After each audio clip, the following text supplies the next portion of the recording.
नमस्कार, मैं दीपक कोच रवे बेबाक लाइव में पुनः हाजिर हूँ और आज का विषय आपको कुछ सोचने पर मजबूर जरूर करेगा, मगर यह विषय बहुत ही अहम है और इस विषय से हमारे समाज के बच्चे, हमारे समाज के नौजवान जुड़े हैं और उनका इससे सीधा रिश्ता है। हम आज चर्चा करेंगे स्टूडियो में हमारे साथ दो मेहमान उपस्थित हैं। बगल में बैठी हैं प्रोफेसर सगुप्ता यास्मीन, डॉक्टर हैं, पीएचडी की हैं, डॉक्टर सगुप्ता यास्मीन हैं और ये पेशे से व्याख्याता है, पढ़ाती हैं, गेस्ट टीचर भी रही हैं और इन्होंने जिस विषय पर चर्चा होगी उस पर इन्होंने शोध भी किया है और इन्होंने बहुत बारीकी से इन चीज़ों को, कुपोषण के बारे में बहुत बारीकी से वो आपको बताएंगे। मैं उनसे सवाल पूछूंगा। मेरे दाहिने तरफ बैठी है वंदना झा, जो अंग मदद फाउंडेशन एक संस्था है जो बहुत बखूबी चला और गरीब बच्चों को लगातार गरीब लोगों के बीच कंबल वितरण, खाने की व्यवस्था और इससे बड़ी बात यह है कि ये बहुत दिनों से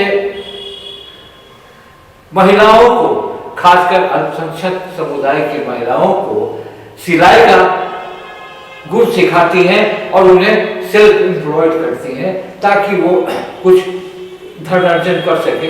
इसलिए ये बड़ा नेक काम है और मैं आपको इसके लिए धन्यवाद देता हूं और मैं इसकी शुरुआत कुपोषण से करता हूं कि कुपोषण क्या है, जिसकी एक्सपर्ट सगुप्ता यास्मीन है और ये बताएंगी कि समाज में कुपोषण या बिहार में, भारत में क्या है, हंगर इंडेक्स क्या है और हम सरकार क्या कर रही है, ये बताएंगे।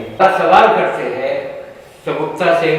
सगुप्ता जी ये बताएंगे कि ये कुपोषण तो एक बहुत ही गंभीर मुद्दा है जिससे हमारा समाज, इससे हमारे समाज का निर्माण होता है।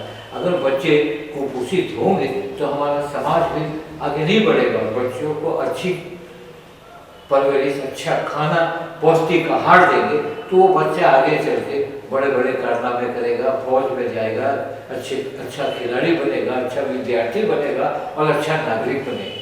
तो आप क्या मानती हैं कि ये कुपोषण, आप तो घूमती हैं लोगों को वो रिसर्च के माध्यम से, आप तो बहुत जगह पर, तो क्या हालत है हमारे देश और राज्य के कुपोषण? पहले तो धन्यवाद उपस्थित हूँ। कुपोषण जो माल न्यूट्रिशन है कि जब व्यक्ति को उसकी शारीरिक आवश्यकता के अनुकूल भोज्य पदार्थ या पोषक तत्व नहीं मिलते हैं या आवश्यकता से अधिक मिलते हैं तो उसकी जो क्रियाशीलता पर हानिकारक प्रभाव पड़ता है। कुपोषण के कई वजह हैं, कई कारण हैं और शिक्षा, गरीबी, खान पान की गलत आदतें और बेरोजगारी और जनसंख्या में वृद्धि और भोज्य पदार्थ में मिलावट। तो भारत में जो कुपोषण की जो है वो यहाँ पर लगभग हर तीसरा बच्चा कुपोषित है और पड़ोसी देश बांग्लादेश से भी भारत पीछे है। तो ग्लोबल हंगर इंडेक्स में रिपोर्ट 2020 में हाल ही में जो रिपोर्ट जो तैयार की गई थी, ये जो आपने बताया कि जो रैंकिंग है, भारत का जो रैंकिंग है, जैसे 107 देशों में भारत का रैंकिंग 94 पायदान पर है। भारत कुपोषण में बिहार में 30.3% लोग गरीबी रेखा से नीचे जा रहे हैं और 2011-12 और 17-18 में जो 17% थी। गरीबी दर यहाँ पर 50.47% होगी। बिहार में जो MPI का जो रिपोर्ट है तकरीबन MPI तकरीबन 50% सुधार हुआ। चिंता इस बात का है कि आज भी देश में सबसे गरीब राज्य बिहार है। WHO बिहार के 38 जिलों में से 11 जिले हैं जिसमें 10 से 6 लोग गरीब हैं और अररिया मधेपुरा में गरीबों की जो है वो 10 में से 7 बढ़ गई है। WHO के अनुसार सबसे कुपोषित राज्य बिहार में मुजफ्फरपुर है। 129 बच्चों की जो जाने गई थी लीची खाने से, उसमें बताया गया कि 85 लड़कियां थी, और जब बच्ची की माँ से जब पूछा गया तो अधिकतर बच्ची उनमें भूखे सो गई थी। तो भूखे सोने से उसका जो शुगर लेवल है बहुत नीचे चला जाता है।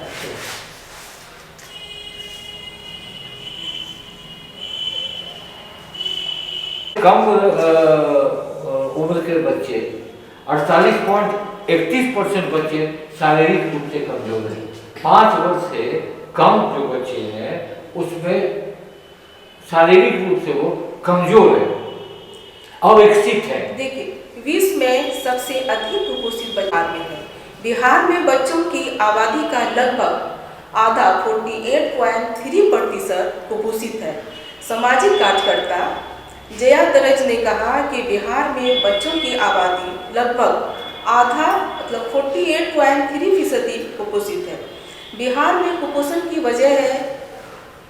की वजह से लंबाई घट रही है। इसका लगभग आधा आबादी प्रभावित है। शिक्षा, गरीबी, बेरोजगारी, उद्योग की कमी और यहाँ पर जो भयानक बाढ़ आते हैं उसके वजह से भी आज लोग गरीबी रेखा से नीचे बसर कर रहे हैं। बच्चे अविकसित हैं, आयरन की कमी है। मुजफ्फरपुर में बहुत ही ज़्यादा हालत खराब है, तो भागलपुर में भी कम नहीं होगा और पटना में भी कम नहीं होगा। तो इसकी वजह क्या, कैसे हम इसको ठीक लाइन पर सरकार ला सकती है? क्या प्रयास सरकार कर रही है? मिड डे मील स्कूल में है, घर में आपको विटामिन की कमी है, पैसे की कमी है, तो फिर ये चीज़ से आप कैसे उभरिए? एक नॉर्मल क्वेश्चन है। स्वास्थ्य, शिक्षा और जीवन जैसे कि बिहार में 38 जिलों में 11 जिले ऐसे हैं जिसमें ये तो इनमें से जैसे कि यहाँ पर 4 आबादी है। 640 जिलों में से वैसे 60% गरीब है। ऐसे जिलों की आबादी में 4 करोड़ गरीब है। वंदना जी, आप तो बहुत दिनों से मदद फाउंडेशन में लोगों का काम कर रहे हैं, लोगों से काम बहुत अच्छा काम कर रही है, जो मैंने देखा भी। आप गरीब महिलाओं को, गरीब बच्चों को राशन की व्यवस्था की थी। जाड़े में भी कल ही परसों आपने कंबल बंटवाया है।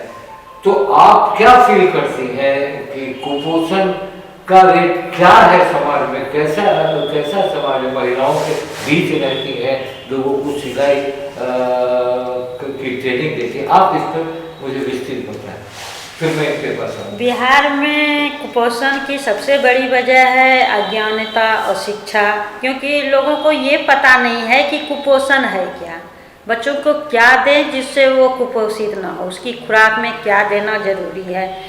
तो इसके बारे में उनको जानकारी देने वाला कोई नहीं है। सरकार बहुत तरीके दिखाते हैं कि हम जागरूकता अभियान चला रहे हैं, 86 तरह की योजनाएं चला रहे हैं, लेकिन वो योजनाएं गरीबों तक पहुंचती कहाँ है? वो तो बीच में ही कहीं गायब हो जाती है। तो योजना है जो गरीब तक पहुंचती है, तो उसमें ये पता कि बहुत ऐसी माँ है जो कि शिक्षित नहीं है, तो उनको ये पता नहीं है कि हम अपने बच्चों को क्या दें। अगर वो अपना दूध बच्चों को पिलाती है तो वो कुपोषित हो जाती है, और अगर वो बच्चा अपना ख्याल रखती है तो फिर वो बच्चा उनका कुपोषित हो जाता है।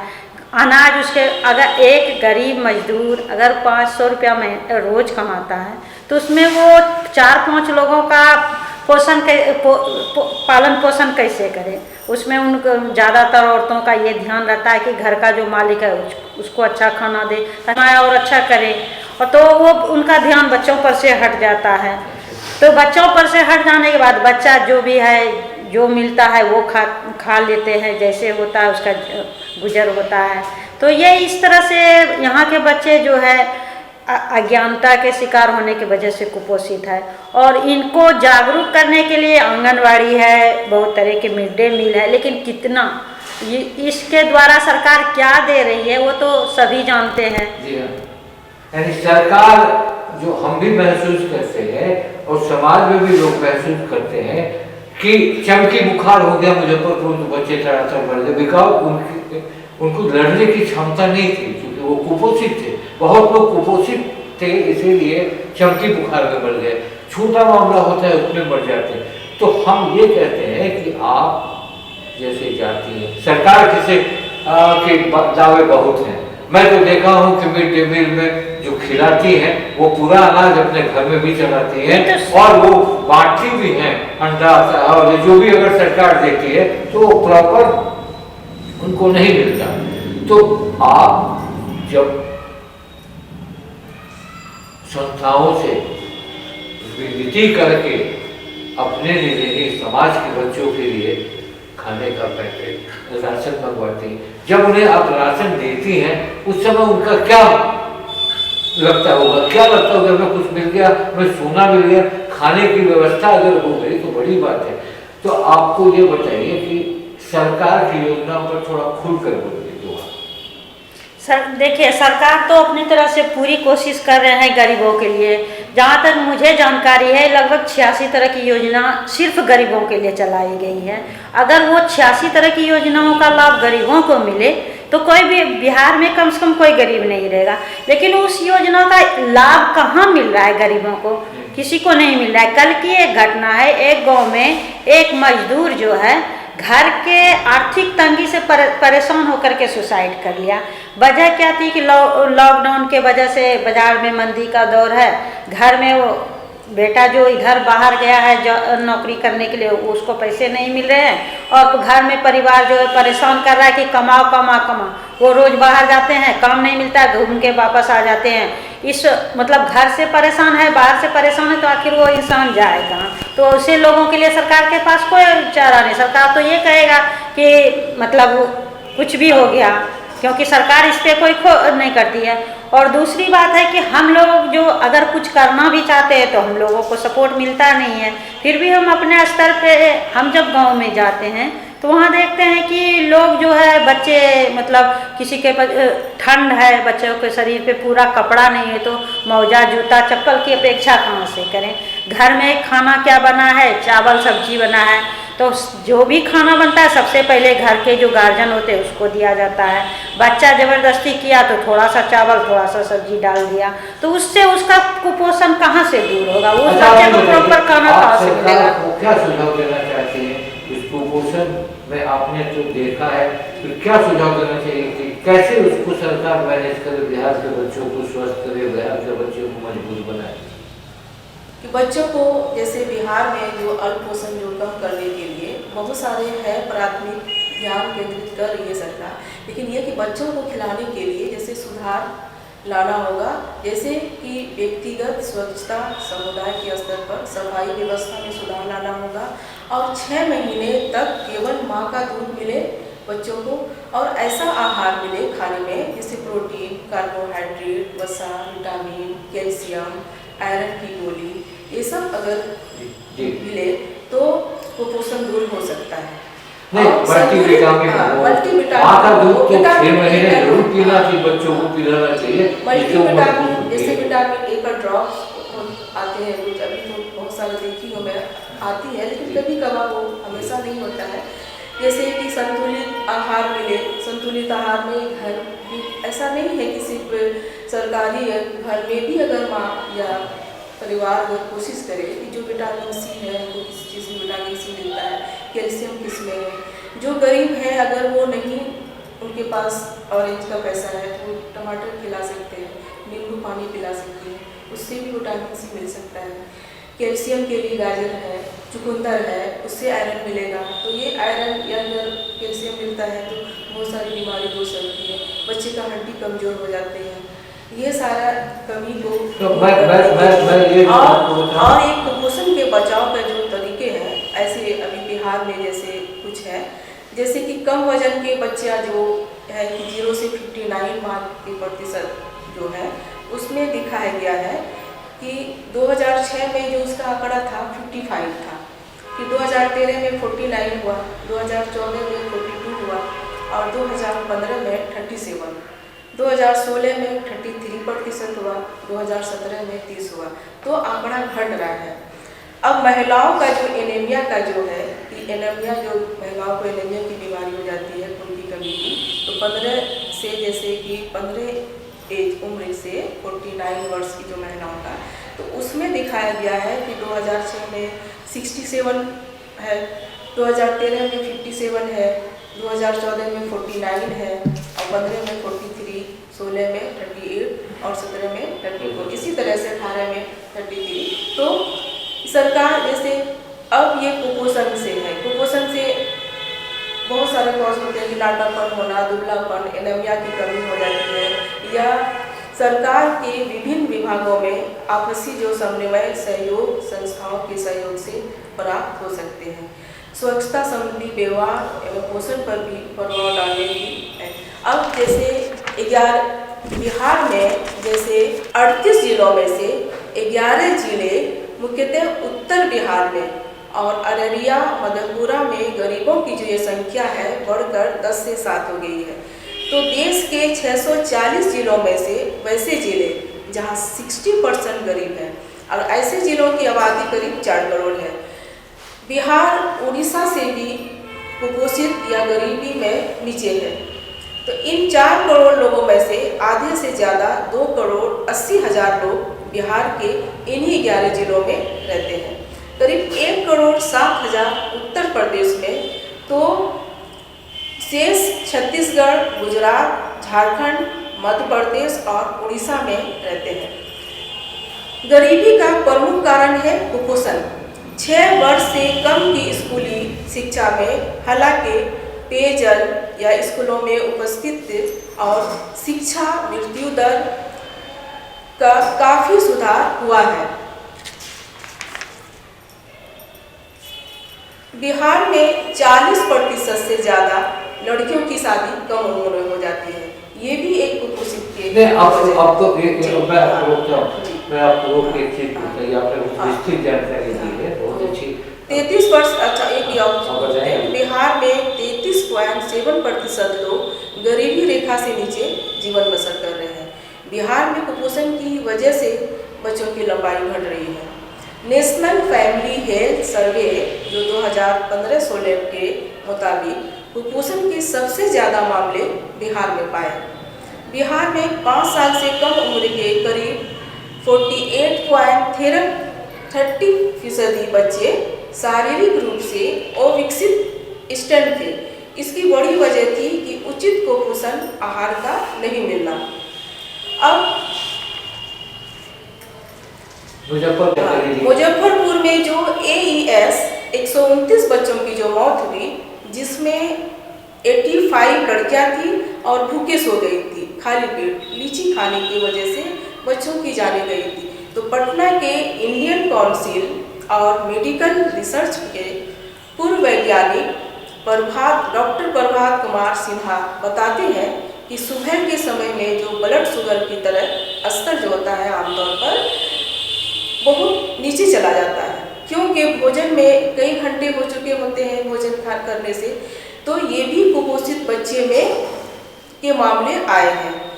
अब कल्याण विभाग ने पोषण विज्ञान चलाने से पहले राष्ट्रीय परिवार स्वास्थ्य सर्वेक्षण NFHS की रिपोर्ट जारी की है, जिसमें 0 से 5 साल तक के, तो हमारे यहाँ जो 1 से 7 सितंबर तक कुपोषण अभियान चलता है, वो सरकार की है कि कुपोषण को खत्म करना है। 2022 तक में कुपोषण को 25% तक लाना है। यास्मीन जी ने बहुत ही विस्तृत जानकारी दी और डाटा के साथ उन्होंने ऑथेंटिक बनाया किसी को, और डाटा के साथ अगर आप किसी बहस में आते हैं तो ऑथेंटिक होता है। और मैं आप वंदना की तरफ जाता हूँ। वंदना जी, एक बहुत रोचक विषय है ये, तो कुपोषण पे इन्होंने बताया कि क्या है बिहार में, क्या है सारा चीज़, मुजफ्फरपुर नेशनल ये सारा चीज़ बताया, जो कि अच्छी बात। मुझे एक चीज़ बहुत दिनों से है कि बिहार में देश में ही भिक्षुकों की संख्या बहुत है, जिसको बेगर्स बोलते हैं। तो बिहार में 28,750 बेगर्स रजिस्टर्ड है सरकार में, जिसकी एक नियमावली बनी हुई। आपको नहीं लगता कि दिन ब दिन बढ़ता जा रहा है? इसकी वजह क्या है? आपको मैंने अभी बताया कि गया में बहुत सारे ऐसे भिक्षुक हैं जो लाखों कमा चुके हैं, घर बना चुके हैं। पटना के एक महावीर मंदिर के सामने एक बूढ़ी औरत है जिन्होंने अपनी बेटी का शादी किया, वो डीएसपी से किया, भिक्षुक थे, और पूरा उनको देने के साथ ही किया।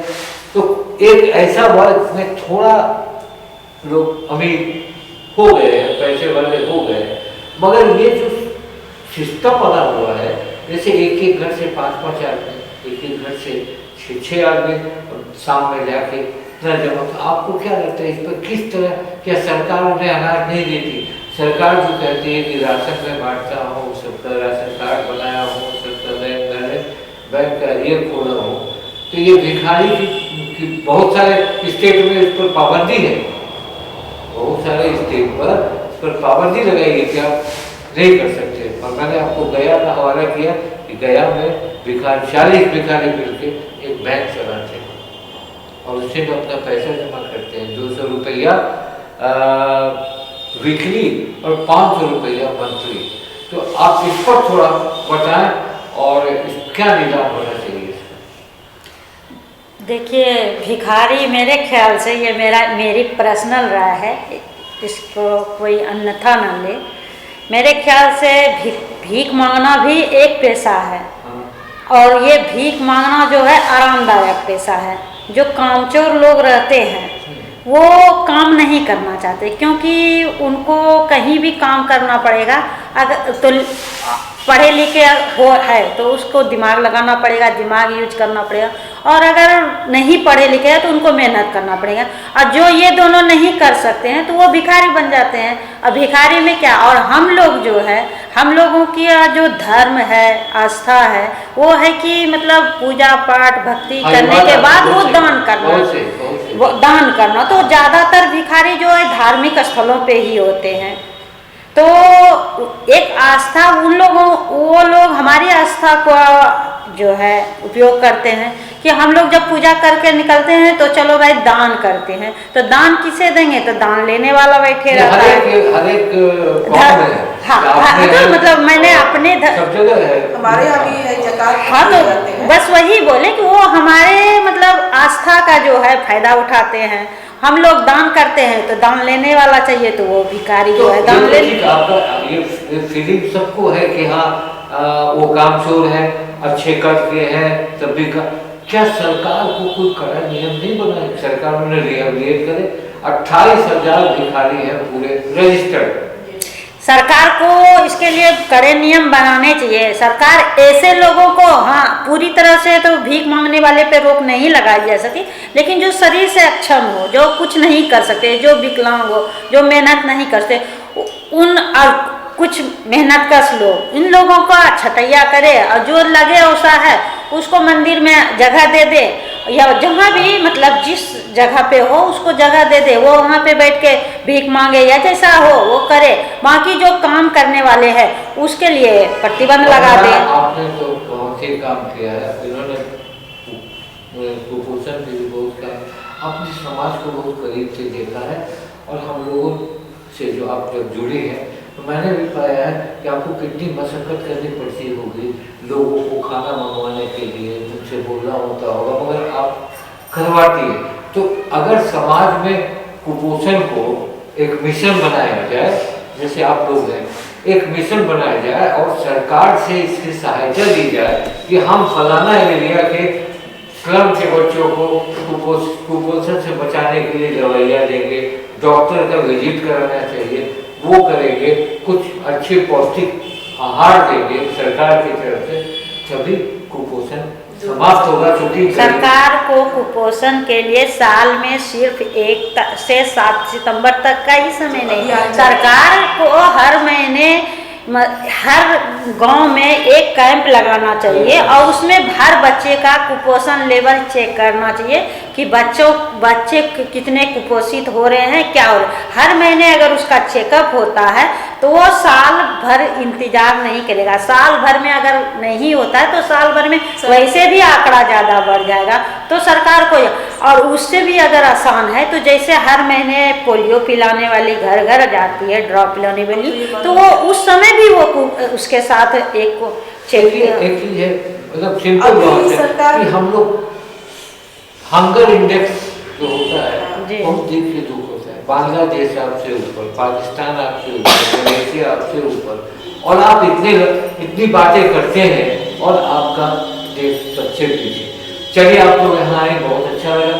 इसी तरह हम लोग कोई प्रोग्राम और बनाएंगे जब जिससे अच्छी तैयारी और करेंगे, और इस तरह के छोटे छोटे विषयों पर हम अगर आप बोलेंगे हम लोग वहाँ पहुँच के भी शूट कर लेंगे और फिर वहाँ से साइट पर भी करेंगे। ये एक विशेष वेव है क्योंकि हमारा गाँव में जो आंगनबाड़ी गाँव में जाएंगे हम लोग करेंगे। सरकार वो देती है लेकिन बच्चे तक नहीं पहुँचता है। वो आंगनबाड़ी सेविका वो अपने घर में आंगनबाड़ी सेविका यही मैंने उसमें भी कुपोषण के लिए वो खाना क्या खिलाती है, जी वो हमने देखा है कि जो अनाज आता है वो आधा घर जाता है, अंडा 40 आता है, 20 इधर आ जाता है। वो क्या बोले, वो रिकॉर्ड आप दोनों का इसी तरह समाज के लिए काम करते रहे। आप भी लोगों को कुपोषण की बातें बताते रहे और आप भी इसी तरह लोगों की सहायता करते रहे भगवान, और अब लोग आप लोग के। तो आज की चर्चा बड़ी सार्थक हुई, विषय कुछ नया लगा होगा दर्शकों को।